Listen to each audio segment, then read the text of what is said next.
reading your book, I was wondering, is there anything? So, could you, if you wrote like the opposite book, like if you tried to write the inverse of this, like all the great things psychology has done to improve like schooling and government, what would that book look like if somebody wrote it? Just broad outlines. I know you'd have to do the research for the book in order to have a good answer to that. But would you have any ideas of basically what psychology has gone right?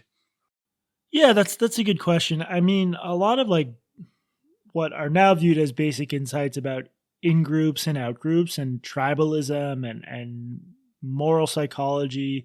There's a lot of good stuff there, and I initially my book had more of the history of social psychology, which this was one of many scientific fields that frankly benefited enormously from World War II. There was a flood of funding.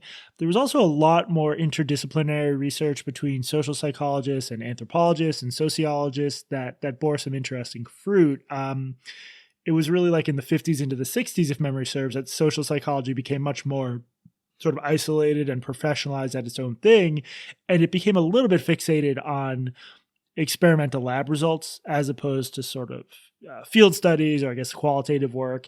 And in my view, we don't have access to a parallel universe, but I do think the more social psychology has like refined its statistical tools and spent time in labs generating cute results, often those cute results don't really survive into the real world or tell us much about the real world. So to me, a lot of like the best tradition of social psychology has to do with things like field work and figuring out how social psych ties into other fields. And I think that stuff has been on the wane for decades, unfortunately. Yeah, I think the political psychology, which I know a bit about, I think because so many people are interested in politics and trying to explain like why people are conservative and why people are liberal, I think it's grown sophisticated, more over time. As long as I've been watching these things, I think there was this once idea that basically our fundamental differences were about moral differences. So I think Jonathan Haidt was the most famous promoter of this idea. And then the system worked because some people went around and they did studies where they showed when you introduce partisan. So this is like a good example of like something is abstract in the lab that works, but then when you take it in the real world, it's overcome by something else.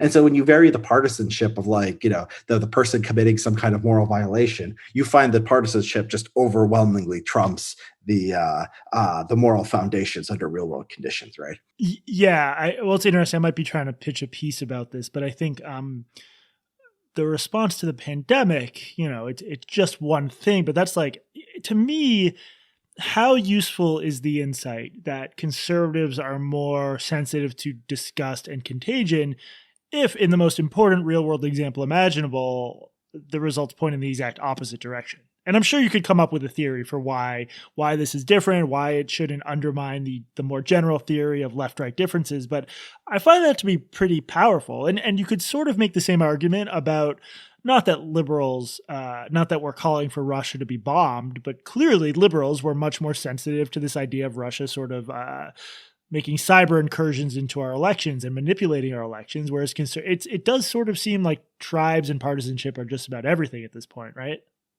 Yeah, I think just about everything is like, yeah, not that far off from the truth.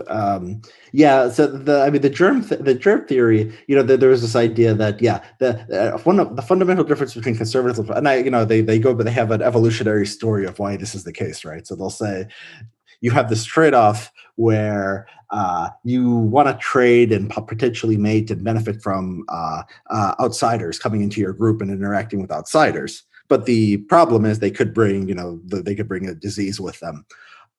So basically, some people are more on the safe side and they don't want to associate with outsiders and they're more afraid of disease.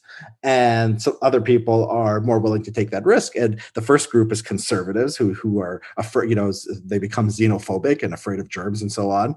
And the second group becomes liberals because they just want to, open the borders and are not full of fear. And then you have this COVID-19, which is a foreign pathogen, like it's a literal thing. Like these things are like supposed to be It's like symbolic. something from like a John Haidt experiment or something. Like you read about a foreign pathogen. It's a perfect real world example. Yeah, exactly. So, and then, Trump says this thing is no big deal and everyone else says it's no big deal. And then you look at like globally, like right versus left. I don't know if there's any, I don't know if there's much of a pattern there. I mean, like famously liberal Sweden had the had the most hands-off approach in Europe. Um, and so, yeah, I mean, the idea is it's all just tribalism all the way down. Now, I don't I don't think we can. I think at the mass level, I think that's true. Like, I think that, like, if you took just your average median 50th percentile Democrat voter and 50th percentile Republican voter, I think their psychology is pretty much the same. For the most part, I think, controlling for race and gender and culture and all that stuff. Um, Yeah, hyper partisans might be different, or like serious partisans. Yeah, but especially ideologues. Like, Yeah. if I follow a liberal on Twitter, or I follow any conservative with any ideas, and anyone who's not like a Charlie Kirk, right? Like anyone like like an Orin Cass or like an AAI fellow or anybody, they have ideas and they apply them in a consistent way.